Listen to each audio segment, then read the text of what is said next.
उन्होंने। तो मतलब यूथ को आना चाहिए पॉलिटिक्स में। जी ज़रूर आना चाहिए। मैं तो चाहता हूँ कि सिर्फ क्योंकि इंडिया में डेमोक्रेसी इस कारण है क्योंकि हम टू पार्टी सिस्टम फॉलो नहीं करते। जैसे यूएस में टू पार्टी सिस्टम है और चाइना में तो वन पार्टी सिस्टम ही है, पर लेकिन इंडिया में मल्टी पार्टी सिस्टम है। देखेंगे तो स्टेट इलेक्शन में बहुत सारी पार्टियाँ होती है, पर जब नेशनल इलेक्शन होता है सिर्फ दो ही नाम आते हैं, कांग्रेस और बीजेपी। पर हमको और पार्टियाँ भी चाहिए ताकि हम इन दोनों का रास्ता छोड़ के किसी और का साथ दे सकें। पर लेकिन क्या होता है कि जो अभी पावर में है या जब भी कभी पहले पावर में रहे वो नई को ना आने देते हैं ना कभी आने दिए हैं। आप छोड़ के जाना है विकल्प है या इस देश में रह के ही इसका विकास करना चाहिए? आप ये सोचिए ना, क्यों नहीं रहना चाहते? क्या हमारे पास वैसी सुविधाएं हैं? क्या हम उनको उनका पैसा दे पा रहे हैं? क्या हम उनकी सेफ्टी प्रोवाइड कर पा रहे हैं उनको? ये हमारे पास है? नहीं है। तो कोई भी मेरे को भी अगर अच्छा ऑप्शन मिलेगा तो मैं भी जाने का सोचूंगा, क्योंकि वहाँ ज़्यादा अच्छी स्थिति है लेने की, कॉस्ट ऑफ लिविंग वहाँ ईजी पड़ेगा। उन्होंने उसे बनाया है। हाँ, उन्होंने वैसे क्रिएट करा, उन्होंने भले ही हम। नमस्कार साथियों, इस वक्त हम सिविक सेंटर के गार्डन में मौजूद हैं और हमारे पास कई युवा साथी लोग मिले हैं हमको। आइए हम उनसे बात करते हैं करंट अफेयर्स को लेके, खासकर देश में जो महंगाई बढ़ती जा रही है ना, कहीं ना कहीं आप लोगों को लगता है इसके लिए कौन जिम्मेदार है? एक युवा इसके बारे में क्या सोचता है? आपका नाम बताएंगे सर? मेरा नाम चरण है। क्या लगता है सर, हमारे देश में महंगाई है कि नहीं है? है, महंगाई क्यों नहीं है, ज़रूर है। हर चीज़ महंगी होती जा रही है। हर चीज़ महंगी होती जा रही है। मेन क्या, हमारे जो नेता है सारे यहाँ के जितने भी है, कोई एक प्रतिपक्ष एक अकेली पार्टी को नहीं बोल रहा, सारे नेता कभी इधर से उधर हो जा रहे हैं, कभी इधर से उधर हो जा रहे हैं। कोई मतलब किसी का सगा नहीं रहा। पहले बात होती थी आइडियोलॉजी की, आजकल बात सिर्फ वो लोग पैसा देख के इधर उधर हो जाते हैं। कहीं ना कहीं आपको लगता है कि मुद्दा को हटा दिया जाता है, ध्यान भटका दिया जाता है? ध्यान तो भटकाया ही जाता है। आज ही देख लीजिए कि ट्रेंड चेंज करने के लिए वो मेलोनी से फिर मेलोडी का चॉकलेट दे रहे हैं। वैसा नहीं होता ना। जो महंगाई की बात है, जो इम्पोर्टेंट चीज़ है वो तो होना ही चाहिए। कहीं ना, हाँ। वो प्रधानमंत्री देश के, वो हमारे रिप्रेजेंटेटिव है वहाँ। मतलब ये जोक मारना भी इतना कोई मतलब सही बात है। डैंक जोक है, एकदम कूल वाला जोक नहीं था। कुछ अच्छा जोक भी हो सकता था, मतलब कोई अच्छा सा जोक होता नाम पे। ये तो वर्डिंग वाला जोक हो गया, वो जोक नहीं अच्छा था। वैसे देखा जाए तो अभी मोदी जी ने कहा कि पेट्रोल बचाइए, सोना मत खरीदिए, है ना, खुद चले गए बाहर। तो देखा जाए तो उसको दो पक्ष में देखा जा रहा है कि वो हमारे देश के लिए बातचीत करने गए हैं, लेकिन आपने कहा मेलोडी वाली बात भी, वो भी हमने देखा है। तो क्या लेकिन जैसे TCS ने वो क्या बोलते हैं, कौन सी चिप बनाने वाली कंपनी से अभी कॉन्ट्रैक्ट साइन किया हमने, नॉर्वे गए थे। वो भी एक अच्छी चीज़, ये ज़रूरी है बाहर जाना, उसके लिए हम उनको रोक नहीं सकते, उनका बोलना भी सही है। सऊदी अरेबिया में भी उन्होंने एक डील साइन की है, वो तो ज़रूरी है ना देश के लिए, उनका जाना गलत नहीं है। पर लेकिन देश को अचानक से कहना कि नहीं अब आप नहीं कर सकते। जब तक इलेक्शन था वेस्ट बंगाल में, असम में, तब तक ना पेट्रोल के प्राइसेस बढ़े ना कुछ बढ़ा। जैसे ही इलेक्शन ख़त्म हुआ, सब चीज़ हो गया, तो आपने पेट्रोल के प्राइसेस बढ़ा दिया। अचानक से गोल्ड के लिए कहने लगे कि मत खरीदिए। पहले कैसे, मतलब आम जनता को पहले से ही प्रिपेयर करके रखना था, क्योंकि बहुत पहले से हो रहा है मार्च। आपको लगता है कि महंगाई इतनी बढ़ रही है अभी, विशेष करके देखा जाए तो आम जनता जो है, जितनी सैलरी उनकी बढ़ती है उससे कई गुना ज़्यादा तो महंगाई बढ़ती जा रही है ना? तो एजुकेशन जो बेसिक नीड्स है ना, वो क्या एक मिडिल क्लास व्यक्ति अफोर्ड कर पा रहा है आज के डेट में? जी, वैसे तो प्राइवेट स्कूल्स ज़्यादा तंग कर रहे हैं। सरकारी स्कूल्स तो बहुत सारे बंद हो गए। प्राइवेट स्कूल की अगर फ़ीस को एक तरह से रोक लगाई जाए तो इसको ठीक किया जा सकता है थोड़ी तरह, मैं मानता हूँ ये। बिल्कुल। एजुकेशन में मतलब सुधार होना चाहिए। जी ज़रूर। एक विशेष मुद्दे पे हम आएंगे कि अभी RTI का बहुत बड़ा बवाल चल रहा है ना, कि मुद्दा क्या है भैया? जी, हमारे जो माननीय CGI है, मुझे उनका नाम तो नहीं पता है, पर लेकिन एक तरह से उन्होंने जिस शब्दों का प्रयोग किया वो बहुत ही निंदनीय था। क्योंकि उस पद पे रहने के बाद आप किसी आम आदमी, जैसे हम भी अनएम्प्लॉयड है, हमारी भले बोलो कि उम्र नहीं हुई, पर लेकिन हम लोग कॉकरोच हो गए क्या? ऐसे तो नहीं होता। भले इस देश में हम कोर्ट को लेके या उनके ऊपर बोल नहीं सकते उनको, तो उस चक्कर में उन्होंने हम पे कुछ हमें बोल दिया। क्या लगता है आपको, कितने बड़े बड़े पदों में रह के हमारे जो नेता लोग हैं, हम लोग का रिस्पेक्ट करते हैं, हमारी भावनाओं के साथ खेलते हैं, यूथ को पॉलिटिक्स में आना चाहिए, आपको लगता है? जी, मुझे लगता है ज़रूर आना चाहिए। यूथ तो डरता है, पॉलिटिक्स बहुत बेकार चीज़ है यार, कौन जाएगा उसमें, ऐसे सोचता है। वो सोचते हैं कि हम पढ़ाई करेंगे और जॉब करेंगे, लेकिन देखा जाए तो बड़े बड़े जैसे राघव चड्ढा है, CA है, उस पद में बैठे हुए हैं और वो लोग हमारे लिए कानून बना रहे हैं। जी, राघव चड्ढा तो किसी काम के आदमी नहीं है। राघव चड्ढा एक तरह से कहा जाएगा तो वो एक पीआर मशीनरी है। उन्होंने सिर्फ अपना काम, अपना फ़ायदा उठाया है। उन्होंने लोगों के जब तक वो आम आदमी पार्टी में थे तो अच्छा कर रहे थे। आम आदमी पार्टी में थे, उससे नहीं हमको फ़र्क पड़ता, वो कहीं भी पार्टी में होते। वो बीजेपी में अब है, उन्होंने नीट का ना कोई मुद्दा उठाया ना कुछ उन्होंने किया। वो सिर्फ बड़बोले हैं, वो सिर्फ उन्होंने अपना फ़ायदा देखा और कुछ नहीं किया उन्होंने। तो मतलब यूथ को आना चाहिए पॉलिटिक्स में। जी ज़रूर आना चाहिए। मैं तो चाहता हूँ कि सिर्फ क्योंकि इंडिया में डेमोक्रेसी इस कारण है क्योंकि हम टू पार्टी सिस्टम फॉलो नहीं करते। जैसे यूएस में टू पार्टी सिस्टम है, चाइना में तो वन पार्टी सिस्टम ही है, पर लेकिन इंडिया में मल्टी पार्टी सिस्टम है। देखेंगे तो स्टेट इलेक्शन में बहुत सारी पार्टियां होती है, पर जब नेशनल इलेक्शन होता है सिर्फ दो ही नाम आते हैं, कांग्रेस और बीजेपी। पर हमको और पार्टियां भी चाहिए ताकि हम इन दोनों का रास्ता छोड़ के किसी और का साथ दे सकें। पर लेकिन क्या होता है कि जो अभी पावर में है या जब भी कभी पहले पावर में रहे, वो नई को ना आने देते हैं ना कभी आने दिए हैं। क्या आपको लगता है यूथ में पोटेंशियल है कि नई पार्टी बनाई जा सके? जी ज़रूर है, पोटेंशियल है हमारे में, सब में। ए टीम और बी टीम में ही हम खेलते रहेंगे, कांग्रेस बीजेपी यही होता रहता है। नहीं तो अभी कुछ साल के लिए तो खेलना पड़ेगा जब तक हमारा टाइम नहीं आता। जब हमारा टाइम आएगा तो हमारा सी टीम भी बन जाएगा। आप जैसे यूथ है भाई, है ना, तो आपके दोस्तों का क्या इसमें विचार है कि वो लोग इंटरेस्टेड है देश के भविष्य के लिए या पॉलिटिक्स में आने के लिए, या फिर वो सिर्फ गवर्नमेंट सेक्टर, जॉब सेक्टर में जाना चाहते हैं? देखिए, देश का भविष्य रहेगा तो उनका भविष्य रहेगा, अगर देश का भविष्य ठीक नहीं तो उनका भविष्य भी ठीक नहीं रहेगा। अभी एक और हमने देखा कि नीट का पेपर भी लीक हुआ है, करीबन कई लोगों ने सुसाइड भी कर लिया है। एक प्रकार का मर्डर है ये, है ना। इतना बड़ा एनटीए है, 2024 में लीक हुआ और अभी 2026 में भी लीक हो गया है। इसके लिए क्या लगता है आपको कि क्या स्टेप्स उठाए जाना चाहिए? क्योंकि कई सालों के मेहनत करना पड़ता है। अभी पेपर पैसा दे के खरीद ले रहे हैं हम लोग, है ना। ऐसा व्यक्ति डॉक्टर बनेगा, अभी ऑपरेशन हुआ तो पता चला पेट में सीजर पाया गया है ना। तो और जिनके घर में अभी लीक हुआ है उनके यहाँ 4-4 डॉक्टर हैं। क्या डॉक्टर का स्तर इस लेवल में हम डिसाइड करें? क्या लगता है आपको, सही हुआ है ये? मुझे तो लगता है कि जैसे कि डॉक्टर्स के लिए, जैसे नीट इशू के बारे में, नीट इशू के लिए मैं बोलना चाहूँगा, जैसे मैं उस फील्ड से उतना हूँ नहीं तो मुझे ज़्यादा पता नहीं कि उन्हें कैसा फील हो रहा है। पर लेकिन ये ज़रूर गलत चीज़ है क्योंकि कोई सरकारी पेपर भी लीक होता है तो उसके लिए बहुत मेहनत होती है। और नीट तो मतलब हमारा कहीं ना कहीं मिली भगत लगती है आपको? जी, मिली भगत तो होगी किसी तरह से, क्योंकि ऐसी किसी में इतनी ताकत नहीं कि बिना, सीबीआई भी बहुत पावरफुल है, वो लीक होने से पहले भी रोक सकती थी। एक चीज़ बताइए पाजी, इलेक्शन होता है तो आर्मी लोगों को लगा देते हैं लोग जिस जगह में इलेक्शन होता है, लेकिन जहाँ पर नेट का पेपर छपता है या यूपीएससी का पेपर छपे या कोई भी पेपर छपे, वहाँ कोई सिक्योरिटी ऐसा देखने को नहीं मिलता है। तो इस विषय में आपको क्या लगता है? सर, इसका तो मेरे को आइडिया नहीं कि वहाँ सिक्योरिटी होती है कि नहीं। मुझे लगता है होती होगी क्योंकि लीक तो पहले ही हो जाता है। जब उस लेवल में नहीं आपको लगता है कि होना चाहिए कि ये सब लीक वगैरह ना हो? होना तो चाहिए, पर लेकिन आर्मी को हर जगह आप नहीं लगा सकते क्योंकि उन्हें भी बॉर्डर को प्रोटेक्ट करना है। इसके लिए कड़ी एक मतलब एक तरह से पुलिस फोर्स को या जो भी वहाँ की लोकेलिटी में या जो भी सरकारी टीचर है वो भी एक तरह से सिक्योरिटी बन जाता है। सिर्फ हाथ में जिसके बंदूक होता है वही हमारी रक्षा नहीं करता, जिसके हाथ में कलम होता है वो भी हमारी रक्षा ही करता है। आप भी एक युवा है, तो देखा जाए तो आज का युवा जो है सोशल मीडिया में काफ़ी एक्टिव है ना। तो सोशल मीडिया अच्छा भी है और बुरा भी है देखा जाए तो। मेरी तरफ से मैं कहूँ तो सोशल मीडिया एक तरह से बुरा चीज़ है क्योंकि भले हमें नहीं बताया जाता है पर हमारा जो डाटा है वो पूरी ये जितनी बाहर की विदेशी कंपनियां हैं उनके पास जा रहा है। वो हमारे माइंड बहुत बड़ा एक बात, सही बात, वो हमारे माइंड को कंट्रोल कर रहे हैं एक तरीके से। क्योंकि आप देखेंगे आप कुछ भी विचार करें या कुछ भी सोचे या कुछ भी एक दूसरे से बात करें, या तो अगर कोई चीज़ का आप शॉपिंग करने का सोच रहे हैं या उसके बारे में बात भी करोगे, उसका आपको रिकमेंडेशन आने लग जाता है एल्गोरिदम में। उसकी चीज़ें या किसी नेता की तारीफ़ कर दिए तो वही आपके एल्गोरिदम में आने लग जाता है। तो कुछ तो गड़बड़ी है, वो हमारे सरकार को देखना बहुत ज़रूरी है क्योंकि हमारा देश की जो पॉपुलेशन है 140 करोड़, वो बहुत ही मतलब एक तरह से कमल के फूल जैसा एकदम मुलायम है। उतने ज़्यादा भी नहीं हुए और एक तरह से बच्चे भी इसमें हैं। तो साइबर क्राइम भी काफ़ी बढ़ रहा है। साइबर क्राइम तो बहुत बढ़ गया है। देखा जाए तो पढ़े लिखे लोग साइबर क्राइम में घुस रहे हैं। आम आदमी के बस की बात नहीं है कि वो हैक करे, है ना, OTP लाए, लेकिन पढ़े लिखे इंजीनियर लोग इसमें चले जा रहे हैं। इस विषय में आप क्या सोचते हैं?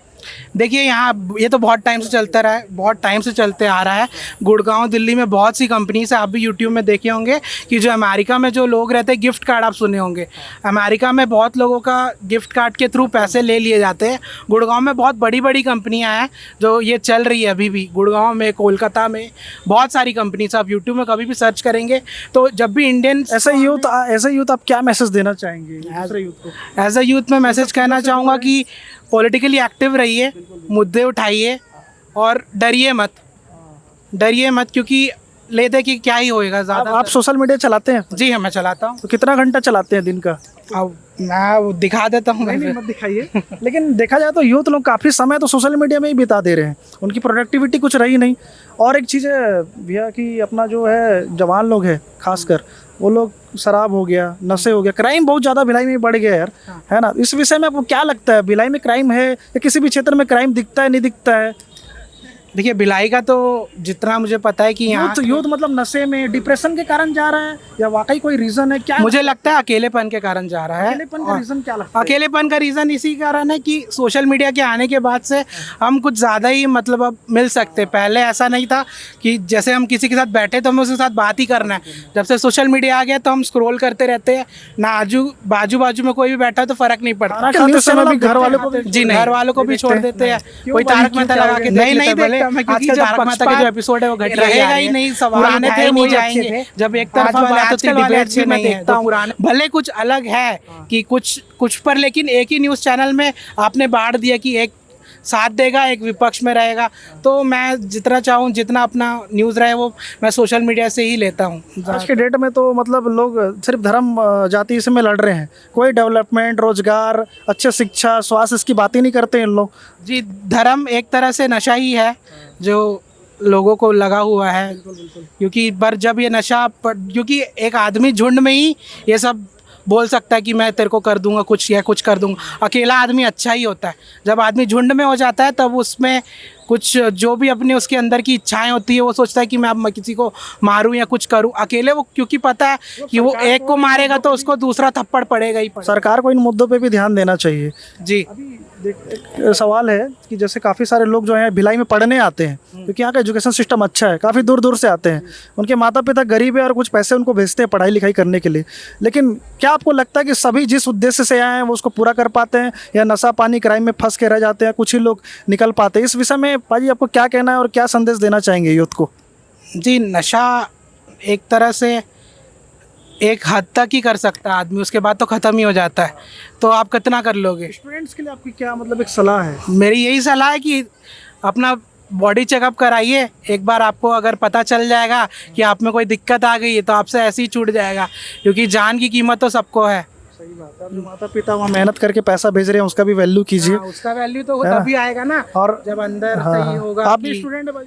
हाँ, मैं स्टूडेंट हूँ। हाँ, बहुत अच्छा है। और भी हमारे साथ काफी, मैं 23 साल का ही हूँ। मैं दिखने में बड़े ज़्यादा दिखता हूँ, उम्र से देखा जाए तो समझ नहीं आएगा, लेकिन जो उनके विचार है बहुत अच्छे हैं। और हम युवाओं से ही बात कर रहे हैं, बहुत सारे और भी बात करेंगे। आइए भाई, इनके दोस्त है काफ़ी सारे, शर्मा रहे हैं।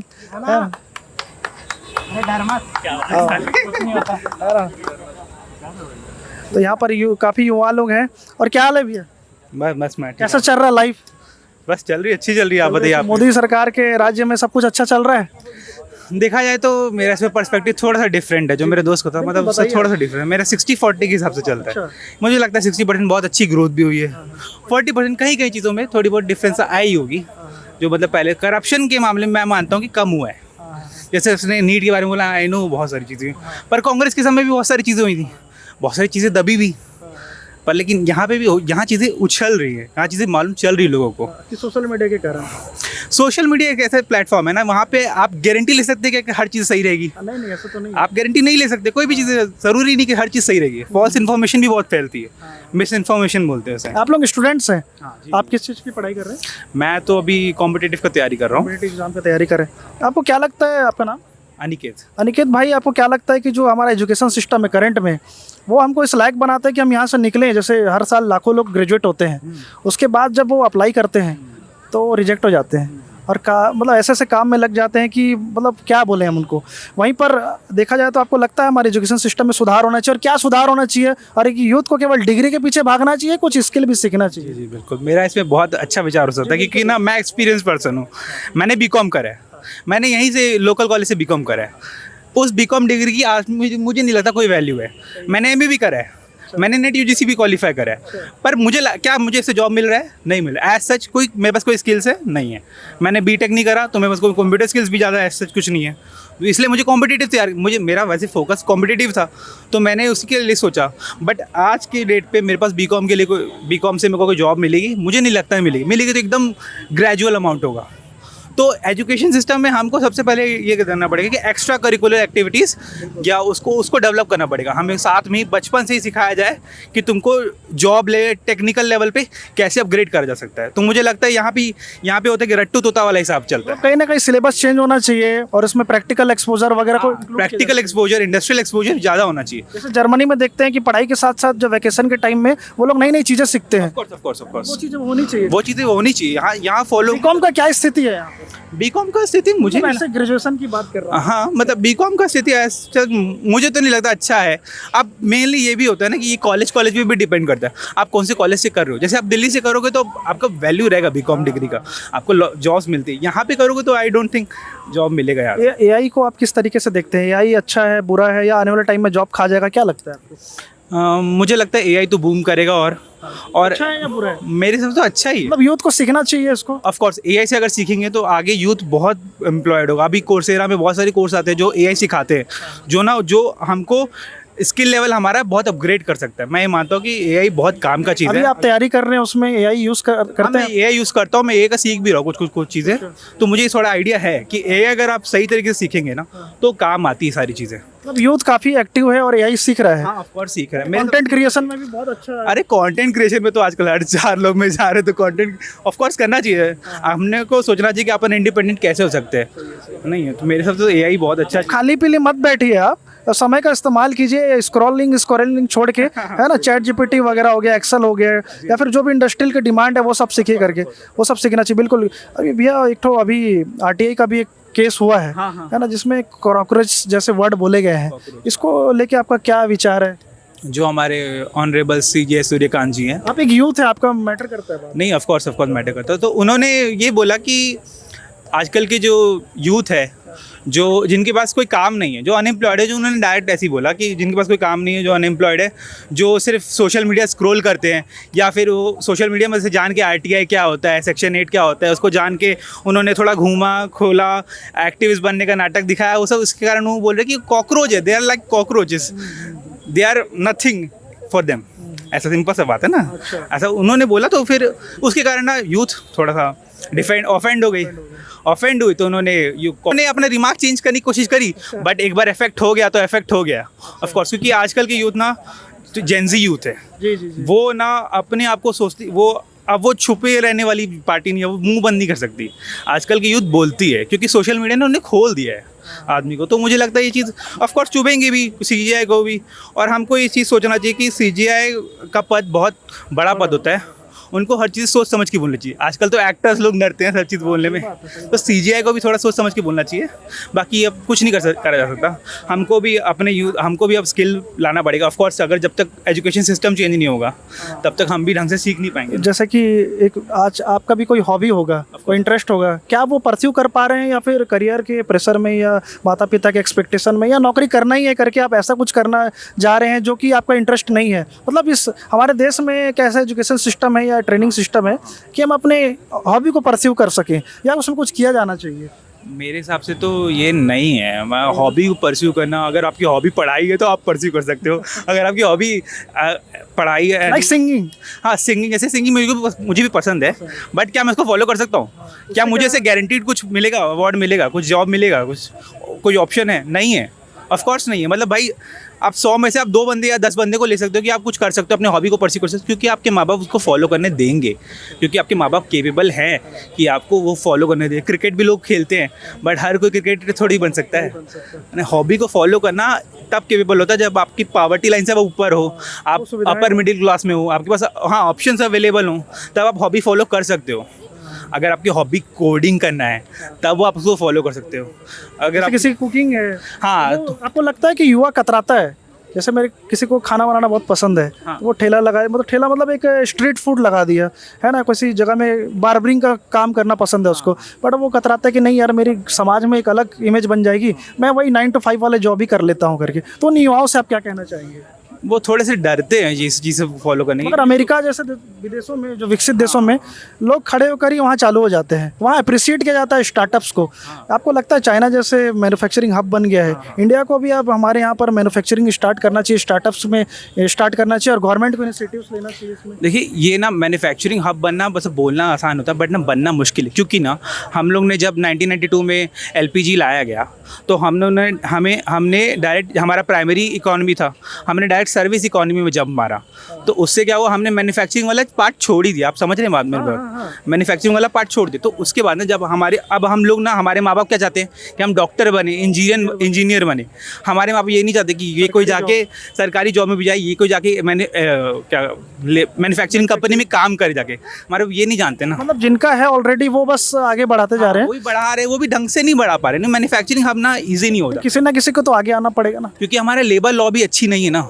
लेबर कोड जो आई है 2020 में, वो चेंजेस आई है, बट वो अभी तक ढंग से लागू नहीं हुई है। क्या आपको लगता है इसके लिए कहीं ना कहीं गवर्नमेंट का भी रिस्पॉन्सिबिलिटी आता है? क्योंकि फॉरेन की जो गवर्नमेंट है वो यूथ को सपोर्ट करती है, फंडिंग देती है, उनको अप्रिशिएट करती है, बट यहाँ पर देखेंगे तो ऐसा कुछ लगता है। यहाँ पर भी मोदी जी ने ट्राई किया मुद्रा योजना लाने का, पैसा लेके कुछ चालू करो करके, चाहे कुछ भी हो, बट स्टार्टअप फंड हो गया जैसे। हाँ, स्टार्टअप लग रहा है आपको आने वाले टाइम में बढ़ेंगे? स्टार्टअप्स तो बूम हो रहे हैं, ऑफ कोर्स हो रहे हैं। आप लेकिन आप ये बोले कि मैन्युफैक्चरिंग हब जल्दी वो उसको थोड़ा टाइम लगेगा, क्योंकि हम लोग इतने केपेबल नहीं हुए ना, हर आदमी उतना केपेबल नहीं हुआ। और हमारे अच्छे ब्रेन्स तो बाहर चले जा रहे हैं सबके ऑफ कोर्स, ब्रेन ड्रेन बोलते हैं उसे, ब्रेन ड्रेन हो रहा है हमारे, हम हो ही रहा है वो चीज़, तो वो हो गई। आपको लगता है जैसे सुंदर पिचाई है ना, ये सब जितने भी बाहर चले जा रहे हैं, और भी जितने साइंटिस्ट सब बाहर चले गए हैं, लेकिन यहाँ पर इंडिया में जो है ऐसे लोग रहना ही नहीं चाहते। तो आपको क्या लगता है कि मतलब हमें देश को छोड़ के जाना है विकल्प है, या इस देश में रह के ही इसका विकास करना चाहिए? आप ये सोचिए ना, क्यों नहीं रहना चाहते?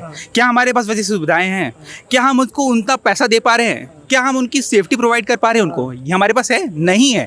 वो कोई भी मेरे को भी अगर अच्छा ऑप्शन मिलेगा तो मैं भी जाने का सोचूंगा, क्योंकि वहाँ ज़्यादा अच्छी स्थिति है लेने की, कॉस्ट ऑफ लिविंग वहाँ ईजी पड़ेगा। उन्होंने उसे बनाया है। हाँ, उन्होंने वैसे क्रिएट करा, उन्होंने भले ही हमको लूट के कोई नहीं जा रहे हैं, कुछ लोग हैं जो यहाँ पर भी रह के। ऑफ कोर्स वो पेट्रियोटिज्म होना चाहिए लोगों में, होगा तभी वो काम होगा। क्योंकि मेरे को नहीं लगता कि अमेरिका के यूथ में इतना वो है कि वो देखा जाए तो बाहर से इंपोर्ट ही करते हैं, जैसे आपने कहा ब्रेन ड्रेन है ना, तो हमारे यूथ में भी पोटेंशियल है। हमारे इंडियन यूथ में बहुत पोटेंशियल है, तभी तो आधे से ज़्यादा वहाँ मेन टॉप वो लूट के। कोई नहीं जा रहे हैं, कुछ लोग हैं जो यहाँ पर भी रह के। ऑफ कोर्स वो पेट्रियोटिज्म होना चाहिए लोगों में, होगा तभी वो काम होगा। क्योंकि मेरे को नहीं लगता कि अमेरिका के यूथ में इतना वो है कि वो देखा जाए तो बाहर से इंपोर्ट ही करते हैं, जैसे आपने कहा ब्रेन ड्रेन है ना, तो हमारे यूथ में भी पोटेंशियल है। हमारे इंडियन यूथ में बहुत पोटेंशियल है, तभी तो आधे से ज़्यादा वहाँ मेन टॉप लेवल पे कौन है? इंडियन ही तो है। हाँ, आजकल 21 कंपनीज के CEO इंडियन है वहाँ के, कोई रोक थोड़ी सकता है, क्योंकि भाई हमारे पास तो कैपेसिटी, हमारे में उतने पोटेंशियल है। अरे इंडिया इतना आगे है कि ब्रिटेन का जो प्रधानमंत्री है ना, उन्हीं को देख लीजिए। हाँ, वो एक बार बने थे, ऋषि सुनक ना, वो। हाँ, ये सब चीज़ों को। और एक ये है कि आप क्या कहेंगे आगे आने वाले फ्यूचर के लिए, किस ओर देखते हैं आप भारत को? मैं तो यही सोचता हूँ कि आने वाला फ्यूचर, आपका जो आने वाला जनरेशन है, उनके लिए क्या अपॉर्चुनिटीज़ क्या लगेगी, क्या करना चाहिए? अपॉर्चुनिटीज़ देखो, आगे जाके शायद कम भी हो सकती हैं और बढ़ भी सकती है। कम क्यों बोल रहा हूँ? क्योंकि अभी चल रहा है, रिसेशन चल रहा है, वॉर चल रहे हैं, उसी कारण थोड़ा भी कठिनाइयाँ हैं। अपॉर्चुनिटीज़ कम ज़्यादा हो सकती है। हमको क्या करना है? हमको अपनी स्किल्स बढ़ाना है। अगर हम स्किल्स बढ़ाएंगे अपनी, अच्छे से एजुकेट होंगे तरीके से, तो उससे हमको जॉब्स मिल जाएगी। हमको यही फॉलो करना है कि हमको अपने स्किल्स पे काम करना है, जिसके कारण हमको कहीं भी जॉब मिल जाए। आदमी पे के स्किल्स पे दम होगा ना, तो उसको यहाँ इंडिया का कहीं भी जॉब मिल सकती है। अभी जो यूथ है जो शॉर्टकट के पीछे काफ़ी भागते हैं, है ना, बेटिंग ऐप्स वगैरह सुने होंगे, गैम्बलिंग वगैरह, काफ़ी मतलब शॉर्टकट मारने की कोशिश कर रहे हैं, और काफ़ी लोगों ने इसमें काफ़ी पैसे भी हारे हैं और लाइफ भी हार गए वो। आपका क्या मैसेज देना चाहेंगे इस विषय पे? मैं तो यही बोल सकता हूँ कि खुद पे कंट्रोल होना चाहिए आदमी को। बड़े बड़े सेलिब्रिटी आके प्रमोट कर रहे हैं भैया। वो तो भैया देखो, पैसा जहाँ दोगे ना, वो आदमी वहीं डल जाता है। वो उनके मॉरल एथिक्स थोड़ी होते हैं, उनको जहाँ पैसा 5-6 करोड़ एक्स्ट्रा मिला वो करेंगे ही। पर अभी यूथ इनके फंसते जा रहे हैं। ऑफ कोर्स फंस रहा है, लेकिन अभी गवर्नमेंट क्या करी? अभी बैन कर दी ना बेटिंग ऐप्स को। क्यों करी है? क्योंकि भाई ज़्यादा फंस रहे। इसमें ये क्या प्रिडिक्टेबल नहीं होते सब चीज़ें, ये सब सिर्फ लुटाने का काम होता है। तो अभी गवर्नमेंट बैन कर दिए लास्ट ईयर से, तो अभी बेटिंग ऐप्स तो आज ऑलमोस्ट बंद हो गए। बाकी इलीगल्स चलते हैं, जैसे महादेव हो गया, वो भी अभी भी चल रहा है। वो बाहर से ऑपरेट करता है वो सब चीज़ें, तो करती IPL है। वगैरह होते हैं तो उसमें सट्टा काफी हाँ, लगता है of ना, course, of course लगता तो लोगों को इन्वेस्टमेंट में ध्यान देना चाहिए। Of course mutual fund Saving बहुत हो गया, important SIP हो गया, ये सब चीज़ें अभी काम आएंगी। लोगों को ध्यान नहीं देते, लोग सोचते सोना खरीद ले, ये सब चीज़ों में उतना कम अभी आगे SIP करे या म्यूचुअल फंड्स में पैसा लगा तो शायद आगे जाके ये लॉन्ग टर्म इन्वेस्टमेंट है, ये ग्रोइंग इकोनॉमी है हमारा, हाँ, तो अपॉर्चुनिटी हमारे पास। हाँ ये बिल्कुल है, ग्रोइंग इकॉनमी है, 6.3 के रेट से बढ़ रहा है GDP का, उसको हमको ध्यान देना चाहिए। अगर हम चाहें तो अच्छे से ग्रो कर सकते हैं। और लोग जैसे मोदी जी बोले अभी सोना ये मत खरीदो, ये हो सकता है एक इलेक्शन का भाव भी हो, इलेक्शन पर हमको क्या ध्यान देना है, हम दुनिया के कंपैरिजन में कैसा ग्रो कर रहे हैं। हमारे आसपास के देश देख लीजिए, उनकी हालत हमसे तिगनी खराब है। आप फॉरेन कंट्रीज देख लीजिए, आप वेस्टर्न कंट्रीज देख लीजिए, वहाँ भी खराब ही हालत है। ऐसा नहीं है क्या, हम उनके कंपैरिजन में ठीक ही है, अभी भी 4 रुपये बढ़ा है, मैं मान रहा हूँ बढ़ा है, पर पैनिक क्यों करो। लोगों के दारू यहाँ 80 रुपये 20 रुपये बढ़े जा रहे हैं, तब उनमें पैनिक नहीं हो रहा लोगों का। और चीज़ मैं देखता हूँ कि हमारे जो पेरेंट्स हैं वो उतने एजुकेटेड नहीं थे, तो उनको पास मतलब इन्वेस्टमेंट का उतना म्यूचुअल फंड ये सब उनको समझ नहीं आता। लेकिन आज का युवा के पास इतना रिसोर्सेस है, वो पढ़ के शेयर मार्केट हो गया या फिर कन्वेंशनल जो इन्वेस्टमेंट जो वेस है लाइक गोल्ड हो गया है ना, RD FD, इससे निकल के भी अच्छे अपॉर्चुनिटीज़ है। इनकी पढ़ाई करनी चाहिए और कहीं ना कहीं सब में आगे बढ़ना चाहिए। क्या लगता है? देखिए पेरेंट्स को तो अब हम पढ़ा सकते नहीं, अब हम उनको सिर्फ समझा सकते हैं कि हम इसमें डाल सकते हैं। उनका हम ये कर सकते हैं ना कि हम अच्छे जगह इन्वेस्टमेंट करें। सोना खरीदना, सोना बुरी बात नहीं खरीदना, ऑफ कोर्स सोना खरीदना चाहिए, हाँ, बट सिचुएशन के हिसाब से खरीदना चाहिए। अभी हमारी डिमांड क्या है, हमको क्या ज़रूरत है एक्सेस होने की, नहीं है तो अभी मत खरीदो, क्योंकि वो भी इम्पोर्ट ही हो रहा है। जो बोलिए अभी जैसा चल रहा है, बाहर वॉर चल रही है, वो भी इम्पोर्ट ही होके आ रहा है, तो महंगा पड़ ही रहा है, तो हमारे बिल पे पड़ ही रहा है। बिल समझ रहे हैं ना, जिसको क्या बोलते हैं, बजट पे, बजट के हाँ, उसके हिसाब से एक्सपोर्ट हम लोग, इम्पोर्ट ज़्यादा है, एक्सपोर्ट कम हो रहा है, तो हमारा रुपया नीचे गिर ही रहा है, डेप्रिशिएट हो रहा है इसके कारण। तो हमको अभी क्या करना चाहिए, हमको करना चाहिए SIP करना चाहिए, हमको म्यूचुअल फंड में पैसा लगाना चाहिए, हमको ETF में लगाना चाहिए कहीं ना पैसा। कहीं लगता है आपको कि यूथ में इन सब चीज़ों को लेके अवेयरनेस है? यूथ उतना जानती है या फिर ऊपर से बस जानते कि शेयर मार्केट है, इससे दूर रहो, है ना? मैं जितने लोगों से बात करता हूँ, मेरे को लगता है कि उसमें उतना अवेयरनेस नहीं है अभी भी, हाँ, ऑफ कोर्स। है ना? वो गलत एडवाइस लेके गलत जगह पैसा फंसा लेते हैं और 4 लोगों को बताते हैं कि स्टॉक्स गलत है। रिसर्च एनालिसिस क्या ये मिसिंग है हमारे में? ऑफ कोर्स है, क्योंकि ना ये पहली बात ये हो जाता है ना, क्योंकि डेटा हमको कैसे अवेलेबल है, आप अगर उसको इजी भाषा में अवेलेबल करोगे, बट यूथ को बताओगे इजी भाषा में, क्योंकि हमारी यूथ हमारे एजुकेशन सिस्टम से पढ़ी है ना, उनको समझ नहीं आएगा जल्दी। डेटा हमको कैसे अवेलेबल किया गया है उसके बारे में तब जाके प्रमोशन होगा। लैंग्वेज में नहीं है, इजी लैंग्वेज में नहीं है, इसलिए मुश्किल होता है लोगों को। नॉन टेक्निकल वालों के लिए तो काफ़ी मुश्किल हो जाता है समझना। कोई लोगों के लिए मुश्किल हो जाता ठीक है। है, बहुत अच्छा लगा आपको देख के। आने वाले समय के लिए ऑल द बेस्ट आपको। Thank you so much.